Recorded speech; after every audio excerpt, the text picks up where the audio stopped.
Oh, let's talk politics. I was listening to the news this morning, and I was reading the news this morning, and there was a story about how Eric Holder was saying that even though these states have chosen to legalize marijuana, that we'll use federal forces to go in and we'll prosecute these people anyway. And then he said it was for the children. Now, let me do a reenactment of how this goes. This guy's supposedly a physician, so he's really looking out for the kids here. Yeah. Eric Holder, the kids, they're dying of drugs. What are you going to do about it? Are you going to let this go? We'll do everything we can as quickly as possible. We will enslave enough people of this country to eradicate drugs off the face of the earth. No matter how hard we have to try, we will enslave enough people. Right now, we've got more people in prison than China. We got more people in prison than any country in the history of the world. We've got more people in prison than all the developed nations of the world combined. And we just really feel like we're getting there. And we're just going to keep going.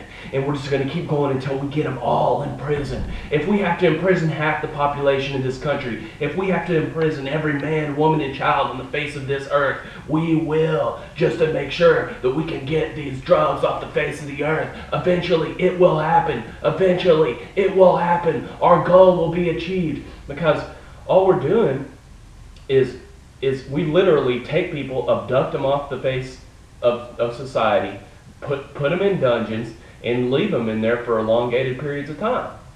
On the ideological goal that eventually we're going to get enough of them in there to make it. We're just going to eradicate it. That's the war. That's the war. We're going to win. We're going to win. And you listen to what Albert Einstein said. Nothing is more destructive to respect to the laws of the land than passing laws which cannot be enforced. Do you understand what he was trying to say? He was trying to say, you're never going to arrest enough people. Let's just use a little common sense here. You know what I'm saying? Right now, we have more people in prison than China, with a billion less population, over 1 billion less population. Do you understand that? I mean, do you understand? For the children, everywhere they decriminalize drugs, drug use goes down for young people. Do you know why?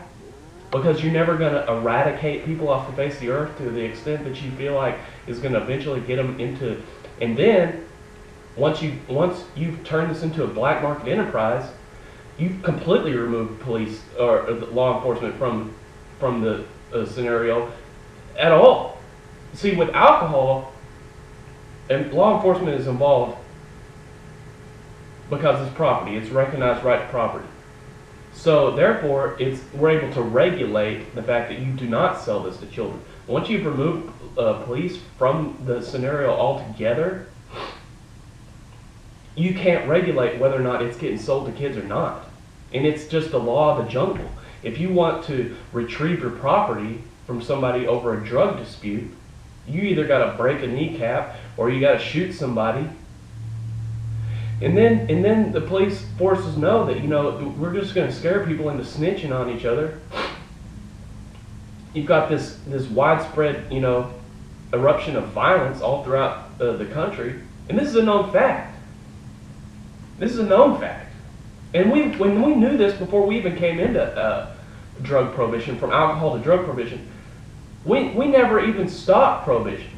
We hadn't completely stopped alcohol prohibition by the time we started drug prohibition. Look it up. This hasn't even ended. And arrests for drunkenness and disorderly conduct went up 41% during alcohol prohibition. For one, the purity goes up every time you make a drug illegal, because people want to travel with less of it, And you so-called Christians out there, ready to cast the first stone on a moral issue, because you can't stand not look down your nose at somebody, just like the Pharisees, and you don't have any ideological basis or foundation. You have nothing.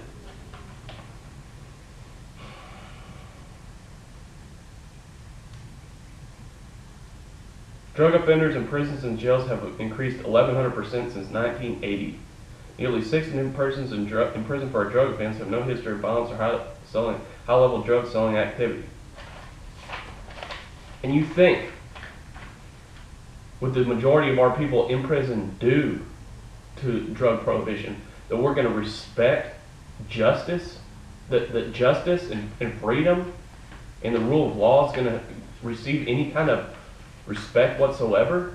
You think that false flag attacks aren't going to happen on a regular basis to draw us into every kind of external conflict imaginable? You think that money isn't going to get printed up and given to banks that are going to create pyramid schemes, or so-called banks, front companies, beachheads, shell companies for foreign despots? Because we can't even respect ourselves. Of course they're not going to respect us, and we shouldn't expect them to. We're not ever going to be able to, shore up the tyranny. This country wasn't created, in a world of freedom. It was an isolated scenario. And they've got what you call state resources.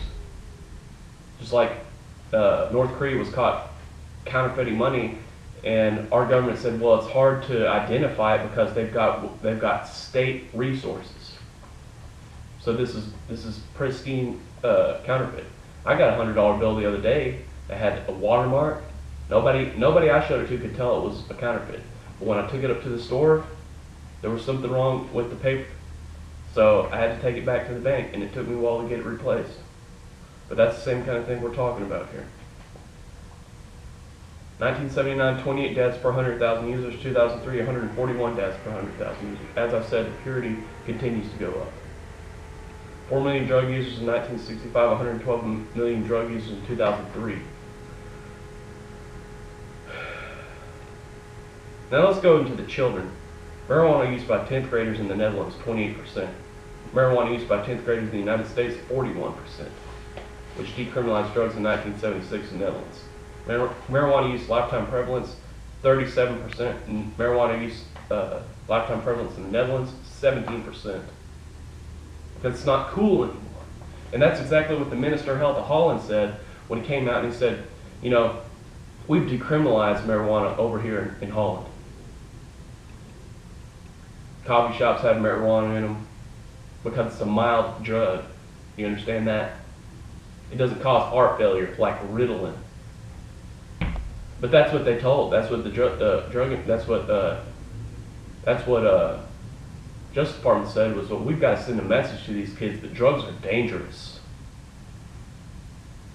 So we push Ritalin on the kids in mass, which causes heart failure. It lowers their weight, stunts their growth. I'll give you an example. My brother died, he was 20 years old. His death was attributed to 16 years of Ritalin use, 15 years of Ritalin use, or 15 years. Started when he was 6, in kindergarten. And the message being sent here to him was that it's all right, it's okay to use Ritalin, it's good, yeah, take your Ritalin so you can die young. That sound fair? So we're sending good messages out there. We're sending good messages, yeah. Don't use marijuana for attention deficit disorder. Don't let the kids use marijuana for attention deficit disorder, if that's what you choose to do. Some people use coffee on them. Has about the same amount of destructive effects. Maybe makes some people a little bit too lazy. Let's see what happened with tobacco. We started educational programs to educate the public that, this is dangerous. And use went from 52% to 21%. But you're not going to, if we just went out and started eradicating people and just dragging them into dungeons, and people can't even respect themselves having to stand by and watch it and know on some level, I'm letting this happen. You take away these people's dignity. You take away their dignity. You take away people's dignity. It's disgusting. HIV infections reported by drug users decreased by 71% in Portugal. They decriminalized drugs in 2001. Oh, it's all about saving kids, isn't it? Well, heroin use. United States 1.4, Netherlands 0.4. And let's look at the homicide rate. United States 5.6, in the Netherlands 1.5. But it's all about saving kids. You create this black market. The culture becomes inundated with it. Then you turn on the television, you turn on the radio, and all the kids are hearing is people singing about riding out on my enemies and shooting and killing and stabbing people. And they think it's cool. They think it's cool. They think it's great. Their impressionable minds think it's great. So, it's not so much about saving the kids out there. It's not so much about anything but hurting people. We got more people in prison than China.